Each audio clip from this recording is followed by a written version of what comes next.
Assalamualaikum warahmatullahi wabarakatuh. Halo, salam kenal. Saya Ismi Ade Suryani, biasa disapa dengan Ibu Nonsara.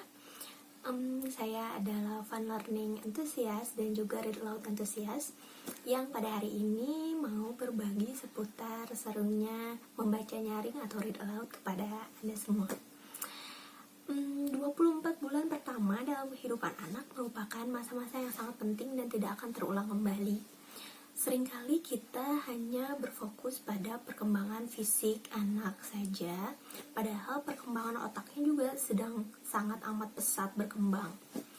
Oleh karena itu, kita sebaiknya tidak cuma fokus dengan asupan nutrisi yang gizi seimbang dan lain sebagainya aja ya, tapi ada juga asupan lain yang perlu kita berikan untuk anak-anak kita, yaitu kemampuan untuk mengembangkan kecakapan mampu mendengar, mengamati, lalu mencermati, menyimak.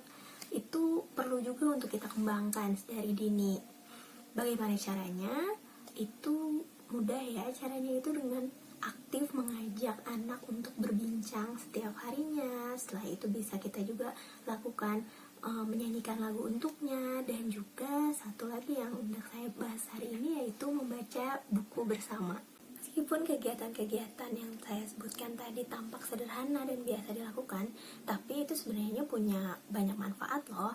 Salah satunya adalah membantu menghubungkan serabut-serabut yang ada di otak anak, dimana ketika bayi lahir itu mereka terlahir dengan kondisi banyaknya serabut di otaknya yang belum tersambung secara sempurna. Melalui kegiatan bercakap-cakap, bernyanyi, dan membacakan buku untuknya, kita secara tidak langsung menstimulasi menambahnya kosakata anak, juga melatih kemampuan mendengarnya, melatih untuk kemampuan mengamati, dan melatih kemampuan untuk anak memperpanjang rentang konsentrasinya. Kemampuan menyimak, kemampuan untuk mendengar, dan kemampuan berbicara itu penting loh untuk bayi. Pentingnya apa? Itu merupakan pondasi dari literasi dini. Literasi dini untuk anak itu berkaitan dengan kesadaran fonemik atau kesadaran terhadap bunyi. Jadi anak udah mulai kenal bunyi. Selain itu, anak juga bertambah pengetahuannya mengenai huruf. Lalu anak juga punya stok kosakata yang banyak. Selain itu, anak juga punya kesadaran terhadap materi cetak, misalnya buku atau majalah. Selain itu, anak juga termotivasi dengan buku. Minimal anak mau berinteraksi dengan buku, mau dipegang, dimainkan, dibolak-balik pun itu nggak masalah. Itu salah satu bagian dari literasi dini. Elemen terakhir dari literasi usia dini yaitu kemampuan bahasa lisan anak untuk bercerita. Nah, ini juga penting ya. Keenam elemen tersebut itu dapat dirangsang sedari bayi lahir, bahkan sejak bayi masih ada di dalam kandungan di trimester 3, di mana bayi sudah mulai bisa mendengar suara-suara yang ada di sekitarnya, terutama suara ibunya ya, karena itu kan yang paling dekat dengan dia. Nah, salah satu hal yang mudah untuk mengembangkan keenam elemen tadi adalah melalui kegiatan membacakan nyaring atau read aloud. Membacakan nyaring ini merupakan kegiatan sederhana yang hanya memerlukan pembaca, bahan bacaan, dan ada yang dibacakan. Bahan bacaannya pun bebas ya, bisa buku, bisa majalah, atau apa aja yang misalnya ada tulisan dan ada gambarnya di sana. Dilakukan secara rutin, dilakukan secara terus menerus, secara konsisten, dan insya Allah kita akan mendapatkan manfaatnya di kemudian hari. Apa saja sih manfaat yang bisa kita dapatkan dari kegiatan membaca nyaring tersebut? Di antaranya adalah perkembangan otak bayi yang akan lebih optimal, lalu melatih anak atau bayi untuk mendengar, menambah kosakatanya. Selain itu, rentang perhatiannya juga bisa kita perpanjang ya. Jadi anak kan nanti akan mendengarkan, terus begitu dia nanti akan menyimak lebih detail lagi. Jadi itu rentang konsentrasinya akan makin panjang. Karena seperti kita tahu, untuk rentang konsentrasi anak itu sekitar 1-3 menit dikalikan dengan usianya. Jadi kalau misalnya anak 1 tahun ya sekitar 1-3 menit aja tentang konsentrasinya. Kalau mau lebih panjang ya kita harus melatihnya gitu. Salah satunya dengan kegiatan membacakan nyaring ini. Lalu anak juga akan mengenal konsep gambar, mengenal konsep bacaan, mengenal konsep buku atau media cetak. Anak juga akan diajak untuk mengembangkan imajinasinya, dan yang paling penting sih anak diajak untuk menjaga keterikatan dengan si pembacanya, terutama misalnya orang tuanya ya, ibu atau ayah yang membacakannya. Kenapa? Ketika membacakan nyaring, ibu atau ayah yang membacakan nyaring itu kan gak mengerjakan hal selain membacakan buku untuk anaknya ya. Jadi benar-benar fokus terhadap bahan bacaannya, benar-benar fokus pada anaknya juga. Nah, disitulah bondingnya akan lebih terasa, jadi akan makin meningkat itu di momen tersebut. Jadi ibu atau ayah punya momen yang berkualitas bersama anak. Bayi atau anak akan menyadari bahwa waktu Anda sepenuhnya untuknya gitu ya. Nanti bayi juga akan merasa lebih nyaman, apalagi kalau misalnya dibacakannya penuh cinta, ekspresi yang menghibur anak. Bayi juga jadi merasa bahwa sesuatu yang seru ya, sesuatu yang menyenangkan ya. Kalau orang tuanya saja bahagia membacakannya, berarti aku juga bisa dong bahagia karenanya, seperti itu. Lalu bayi juga akan mencontoh cara Anda memperlakukan buku tersebut. Misalnya Anda mulai dari mengambil bukunya, lalu membacakannya, lalu nanti disimpan kembali ke tempatnya. Bayi akan belajar mengenai keteraturan juga dari kegiatan tersebut. Untuk dapat membacakan nyaring dengan baik, Anda harus memperhatikan beberapa hal seperti tahapan perkembangan bayi, tujuan membacakan nyaring, pilihan atau jenis buku yang dibacakan, cara membacakan nyaring, hingga kegiatan yang bisa dilakukan di sela atau setelah membacakan nyaring tersebut. Untuk tahapan perkembangan bayi, misalnya untuk usia 0-2 bulan itu sedang dalam fase mendengar, 2-4 bulan itu fase mengamati, 4-8 bulan itu fase bergumam, 8-12 fase anak berceloteh. Sedangkan fase 12-18 bulan ini anak sudah bisa membuat kata. Dan 18 hingga 24 bulan itu tahapan anak sudah bisa membuat kalimat. Untuk mengamati objek dengan lebih detail. Selain itu bisa juga menggunakan album foto. Apa kalau pakai album foto, ini ayah, ini ibu, kayak gitu-gitu, itu bisa banget pakai album foto untuk dibacakan nyaring ke anak. Bisa juga buku bergambar atau misalnya kayak buku tema-tema hewan. Seperti misalnya ini buku yang dari bahan busa gitu, temanya tentang hewan. Buku yang direkomendasikan untuk usia 4-8 bulan, dimana bayi dalam tahap bergumam ya, itu kita bisa pilih buku kain atau bisa pilih board book, bisa pilih buku tentang kegiatan harian anak, misalnya seperti buku-buku dari Rabbit Hole seperti ini. Di belakangnya udah ada juga ya kategorinya untuk usia 6 bulan. Atau misalnya board book semacam ini juga board book tapi empuk banget bahannya, ilustrasinya juga lucu, bagus banget. Ciri-ciri buku kayak gini tuh yang kalau misalnya kita tutup teksnya pun kita masih bisa menceritakan gambarnya, jadi kita bisa membaca gambarnya aja tanpa membaca teksnya, itu bisa banget. Untuk anak usia 8-12 bulan yang tahapannya sedang tahap berceloteh, kita bisa pilih buku tentang tema hewan, atau bisa pilih juga buku lagu, atau bisa juga pilih buku mengenai konsep bentuk dan warna.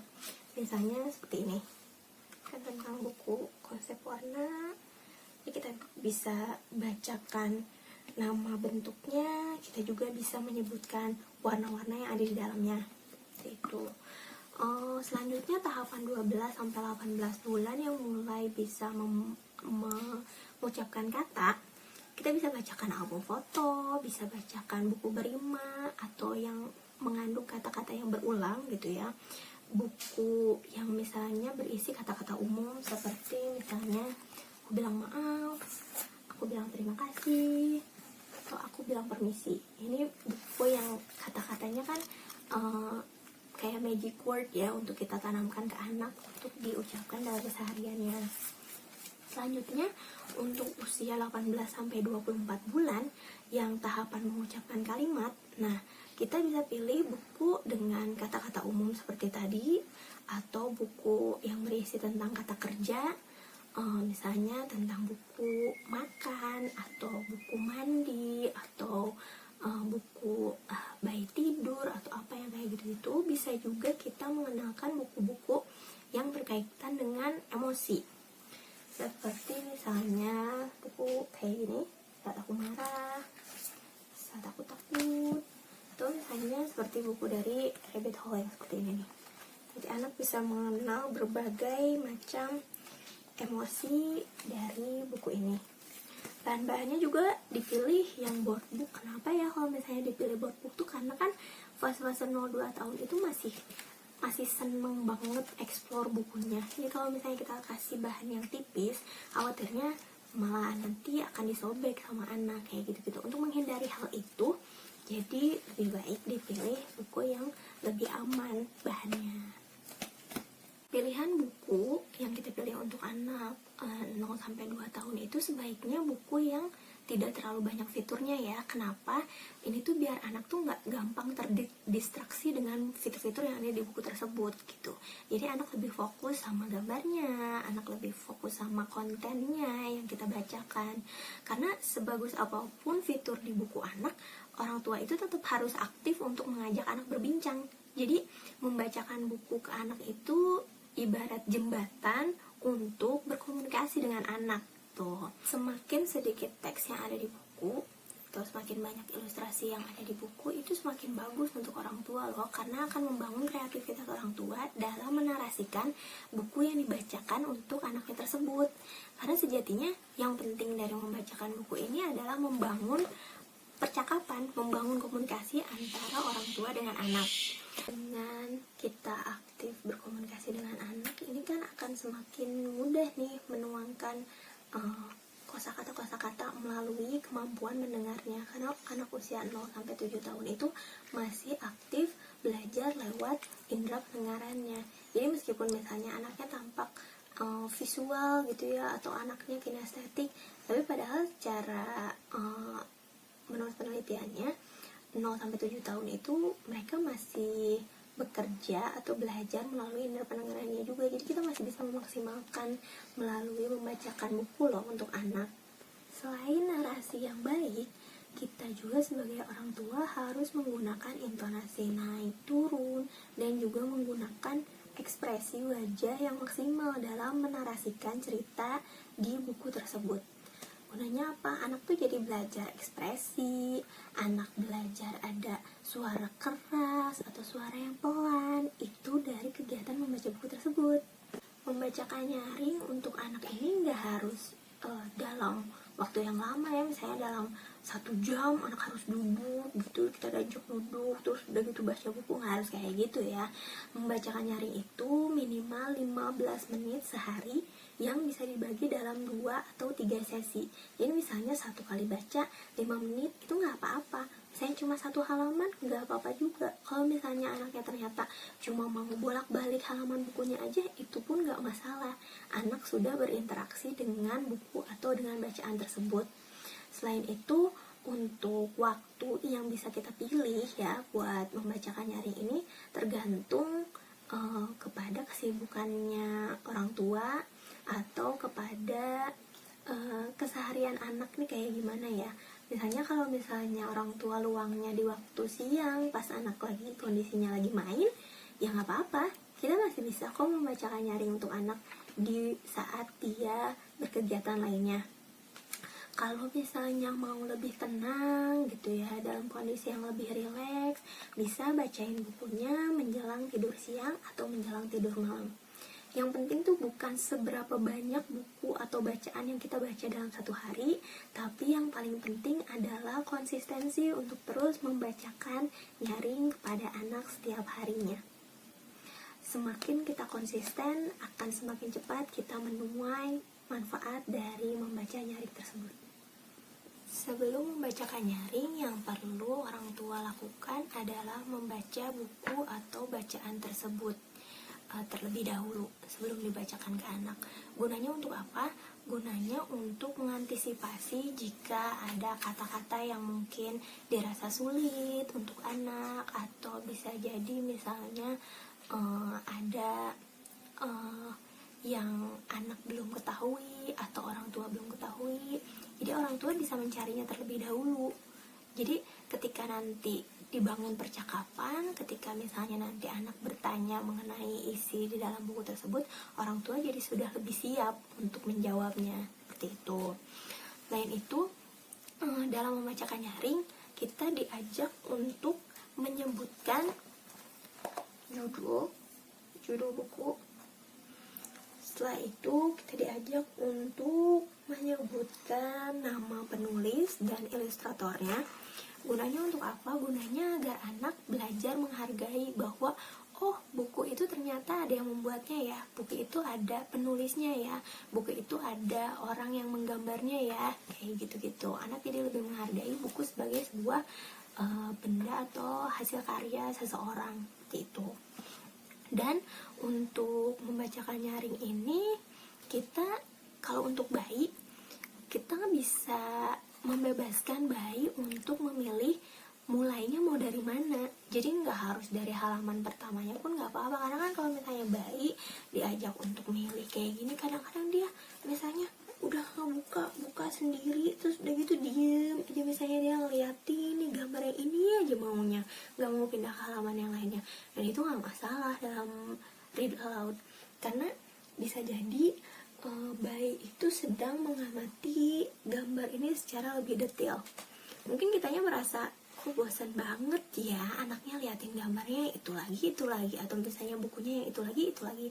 Padahal sebenarnya untuk bayi dan untuk anak itu repetisi itu sangat diperlukan, karena repetition is make perfect. Jadi emang bagus banget loh kalau diulang-ulang kayak gitu-gitu tuh. Sebenarnya selalu ada yang mereka pelajari dari setiap pengulangan itu. Mungkin kitanya yang ngerasa bosan atau gimana, tapi nggak apa-apa kok, ditahan aja dulu bosannya, karena sebenarnya anak tetap belajar dari setiap pengulangan yang dia lakukan.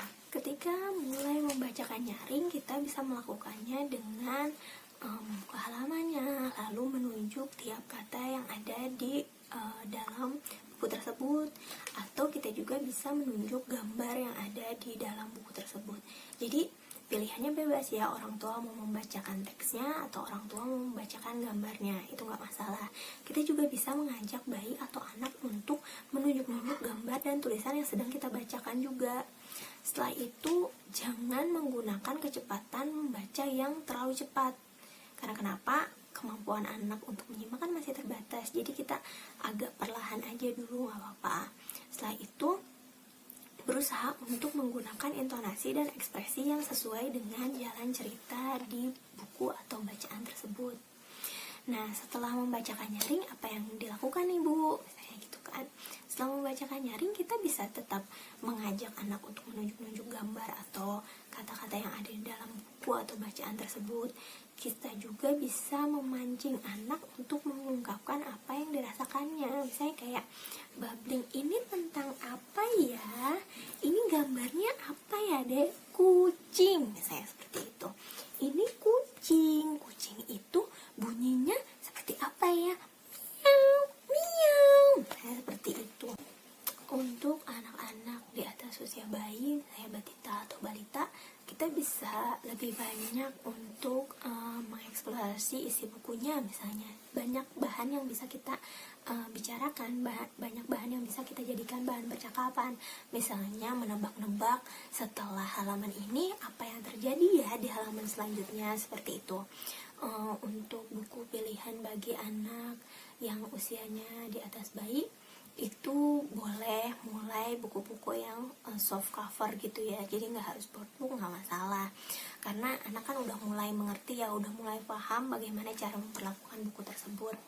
Selain itu ada beberapa buku yang memang direkomendasikan dari room to read gitu ya, untuk dibaca bagi anak.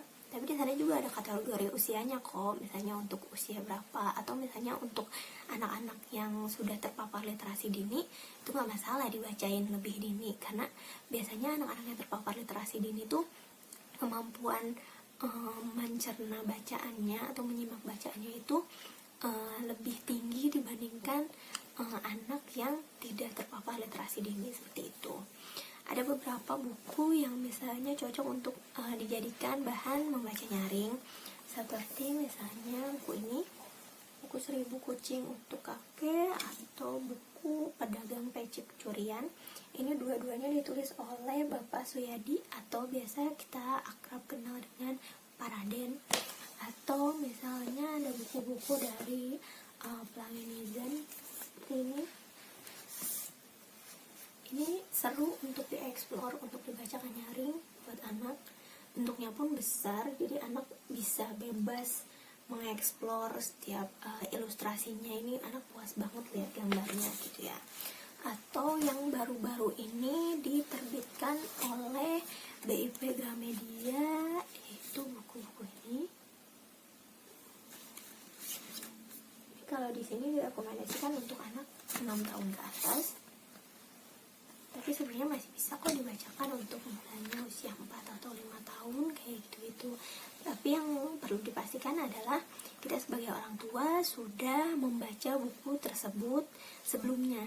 Jadi kita sudah paham bagian-bagian mana yang dirasa misalnya sulit atau agak susah untuk dipahami oleh anak-anak, kita bisa mengatasinya terlebih dahulu.